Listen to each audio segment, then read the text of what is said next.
Assalamualaikum warahmatullahi wabarakatuh. Selamat siang kepada teman-teman semua. Nah, kembali lagi bersama kita di Publik, yaitu podcast masalah-masalah publik. Nah, hari ini saya kebetulan nggak sendiri nih. Kita kedatangan dua narasumber. Nah, boleh memperkenalkan diri dulu? Boleh. Halo Bima dan Halo. halo teman-teman semua. Kenalin nih, aku Koya dari jurusan Administrasi Publik, mahasiswa Visip Untirta. Nah, yang dimana pada podcast kali ini kita akan membahas mengenai tema yang sangat menarik sekali, yaitu masalah-masalah narkoba di kota Cilegon. Halo Visipmed semua. Perkenalkan, nama aku Amanda Yohalija Siregar dari jurusan Administrasi Publik. Oke. Nah, sebelum kita masuk nih, kalian bisa kasih tahu dulu nggak kesibukan kalian akhir-akhir ini ngapain nih sebagai mahasiswa APEK Untirta? Baik, Manda dulu nih, gimana Man? Manda Kesibukannya dulu, apa boleh. Man? Jadi mahasiswa ya, pasti jadi mahasiswa itu kan nggak lepas dari tugas. Wah, tuh ya. tugas. Udah Kesibukan pasti akhir-akhir sih ya, ini itu ya. sih untuk sekarang itu untuk memenuhi tugas-tugas mata kuliah sih yang lebih Oke. penting. Oke, jadi Langsung aja nih ya masuk ke pembahasan kita hari ini karena lumayan menarik nih ngebahas tentang narkoba gitu. iya. Nah, kenapa kalian memilih analisis kebijakan terkait kasus narkoba di kota Cilegon ini? Apakah bisa jelasin nggak hal yang menarik yang melatar belakangi pemilihan kasus ini? Tentu ya Bim, memang ada hal yang sangat menarik, terutama bagi kami nih yang asli Wong Cilegon gitu kan. Iya asli kan. Kenapa kita mengangkat topik tema ini? Karena dilatar belakangi dengan masih sering terjadi kasus-kasus narkoba di kota Cilegon, yang dimana terjadinya itu dia berdekatan, jarak waktunya itu berdekatan. Nggak jauh. Baik itu kasus peredarannya maupun kasus penggunaan narkobanya itu sendiri. Nah, berdasarkan hasil wawancara kami dengan pihak BNN Kota Cilegon, bahwasanya hasil survei nasional BNN Republik Indonesia ini diperkirakan angka prevalensi kasus narkoba di Kota Cilegon ini diperkirakan berjumlah 5.000 orang. Wah, Banyak lumayan banget kan? banyak ya. Iya, Gila. banyak banget. Nah, dengan sebab itu nih, jadi pemerintah Kota Cilegon ini harus memberikan suatu kebijakan yang memang bisa memberantas kasus narkoba di kota Cilegon. Oke. Nah, kenapa sih kota Cilegon itu masih sering gitu tuh terjadi kasus narkoba? Apalagi tadi udah dijelasin nggak lama gitu rentang Iya, waktunya ya, betul. dari pengedarannya bahkan sampai kasus-kasusnya gitu. Bisa dijelasin boleh? Ya, kenapa sih kota Cilegon ini masih sering banget terjadi kasus narkotika, apalagi tadi terdapat angka prevalensi yang memperkirakan hampir 5.000 warga masyarakat yang terdata menyalahgunakan narkotika di kota Cilegon. Nah, kota Cilegon ini kan merupakan kota transit yang mana membuka pintu ataupun jalur bagi masyarakat ini untuk mengambil kesempatannya dalam melakukan penyalahgunaan khususnya pada narkotika. Nah, hal ini itu menjadi pemicu utama, salah satu pemicu utama di mana kota Cilegon ini kan merupakan perbatasan ya antara bertepatan di pintu di Selat Sunda dari masyarakat luar. Nah, Iya, banyak juga betul. pelabuhan-pelabuhan di kota Cilegon ini yang menjadi pintu masuk dalam untuk peredaran khususnya. Peredaran. Nah, yang kami analisis itu juga terdapat salah satu kasus yang mana diliput dari berita detiknews.com, di mana Polres Kota Cilegon ini meringkus pengedar narkoba jaring Pulau Sumatera pada bulan Oktober 2024 lalu. Dan juga banyak kasus yang terjadi sehingga masyarakat ini tuh merasakan keresahan gitu Iya. di kalangan masyarakat karena banyaknya pengedaran, penyalahgunaan narkotika gitu. Betul. Oke. Mungkin itu. Wah, kira-kira faktor apa aja nih yang mempengaruhi terjadinya kasus narkoba di kota Cilegon ini? Banyak ya, kalau faktor-faktor yang mempengaruhi itu sangat banyak. Nah, salah satunya yaitu faktor ekonomi. Setiap orang kan ekonominya beda-beda ya Bim. Betul. Ada yang ekonominya tinggi dan ada yang ekonominya memang kurang Iya, gitu. kurang. Nah, kalau orang-orang dengan ekonomi tinggi, dia kan punya duit kan. Betul. Nah, dia bisa nih mengakses obat terlarang itu dengan sangat mudah untuk memenuhi hasrat kepuasan dia kan, seperti itu. Nah, sedangkan untuk ekonomi yang kurang gitu, dia kan memang terdesak kebutuhan ya Bim gitu. Kebutuhan. Nah, butuh duit. iya butuh duit gitu Semua kan Bim. pengen cara instan ya, Nah, cepat. betul. Betul. Dengan cara instan dia menjadi pengedar, Bim. Oh, Iya, itu salah satu sih faktor yang mempengaruhi narkoba di Kota Cilegon. Terus faktor selanjutnya itu ada namanya faktor apa ya? Pergaulan. Oh, Pergaulan, iya. pergaulan.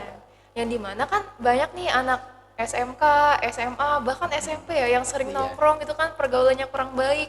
Dia nongkrong dengan orang-orang dewasa, akhirnya dicekokin narkoba gitu kan. Ya itulah salah satu faktornya. Ya. Ada faktor lain kan? Mungkin lebih ke pendidikan kali ya. Kalau misalkan ada beberapa orang itu yang menggunakan narkoba itu rata-rata ditemukan remaja. Di mana remaja ini kan pendidikannya masih minim ya terkait penggunaan narkotika sendiri. Apabila sudah memiliki pendidikan yang cukup terkait narkoba dan bahayanya narkoba, mungkin masyarakat ini lebih mengantisipasi dan juga menjauhi narkotika gitu.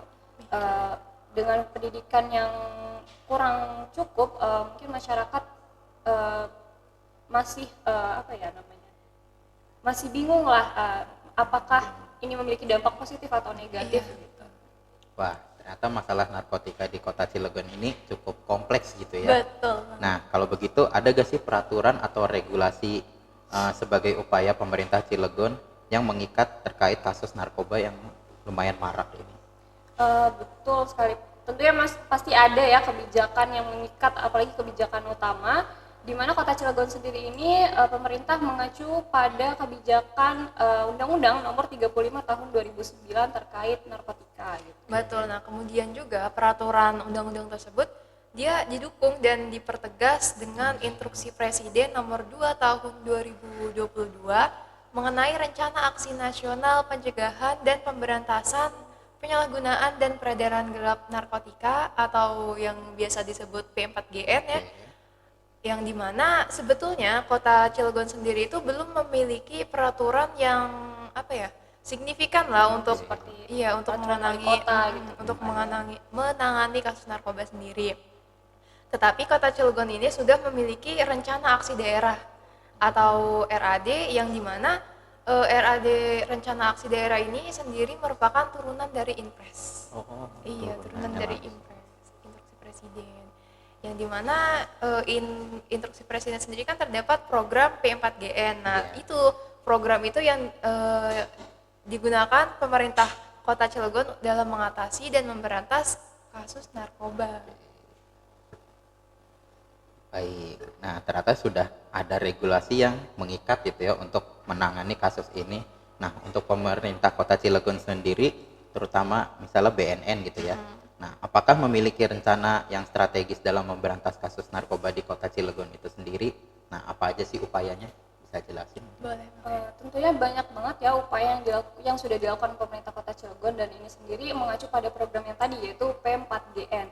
Nah, melalui kebijakan P4GN ini yang menjadi fokus utama BNN memberantas penyalahgunaan narkotika ini dengan menjalankan kerjasama dengan pihak-pihak terlibat, yang mana ada pihak dari bagian kesehatan, itu Rumah Sakit Mutiara Bunda dan juga Klinik Taskia yang membantu dalam proses rehabilitasi bagi para korban.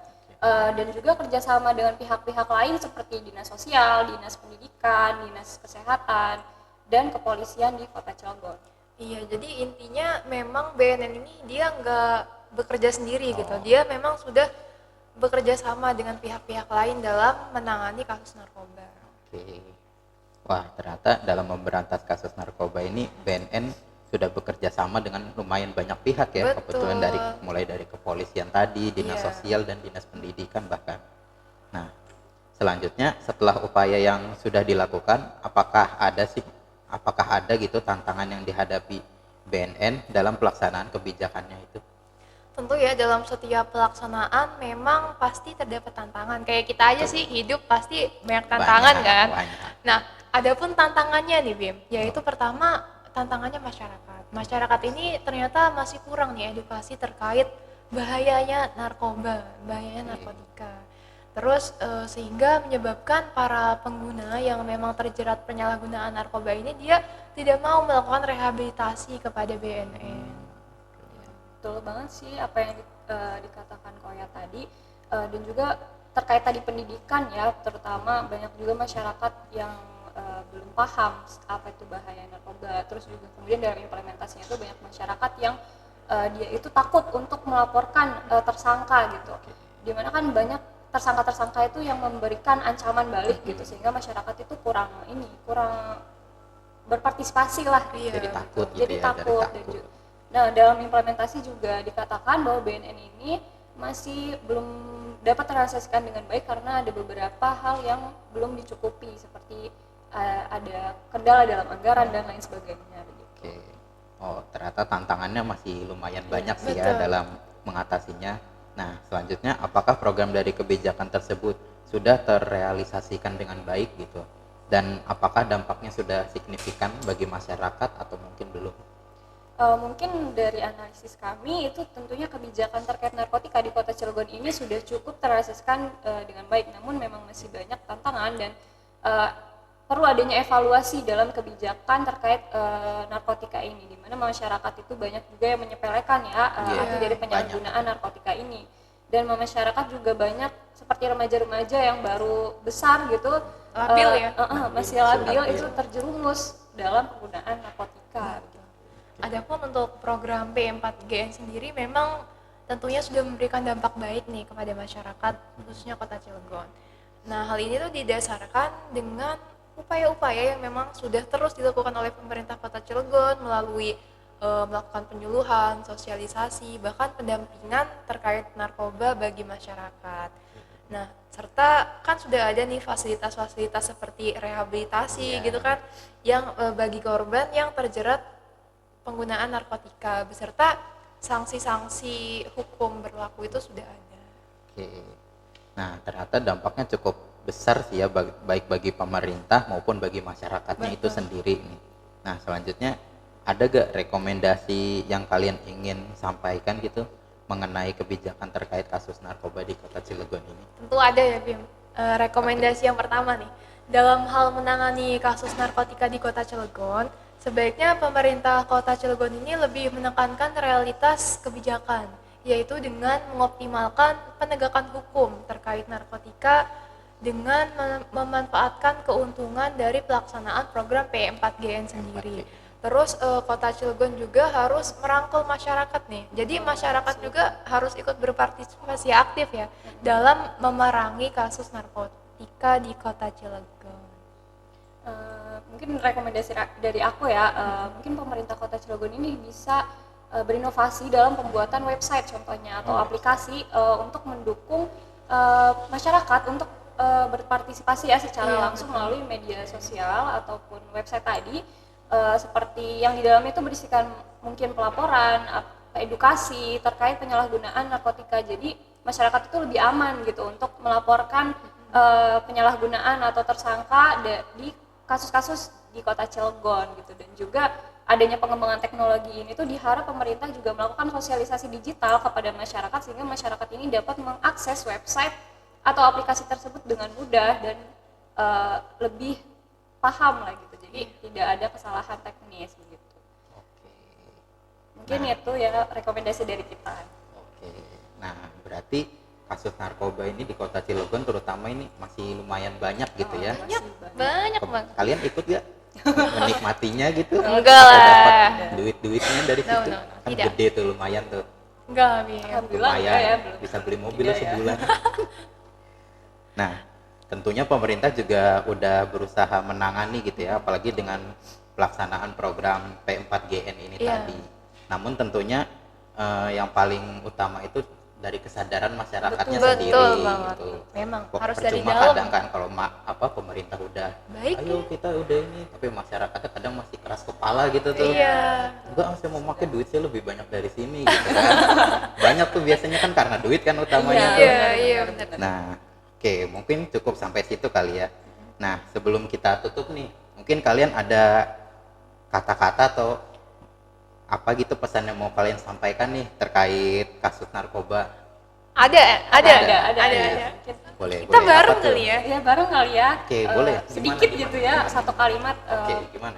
Mungkin gini, hidup sehat tanpa narkoba. Oh, ada gerakannya gak tuh? Ada dong, Gimana ada. gimana boleh? Hidup sehat tanpa narkoba gitu. Oke. Mulai ya. Boleh Mungkin bareng-bareng kita aja boleh kali ya. bareng-bareng kali ya. Ya. Teman-teman mungkin yang di rumah atau yang lagi mendengarkan boleh ikut kali ya. Yo, kita Boleh mulai. banget. 1, 2, 3. Hidup sehat tanpa narkoba. Yeay. Makasih. Oke, mungkin cukup sekian dari podcast kita hari ini. Lumayan banyak sih ya apa ilmu yang bisa kita dapetin hari ini terkait kasus narkoba ini. Oke, mungkin cukup sekian dari kita. Kami pamit undur diri sebelumnya. Makasih yang sudah mendengarkan. Wassalamualaikum warahmatullahi wabarakatuh. Sampai jumpa guys. Sampai jumpa di lain waktu.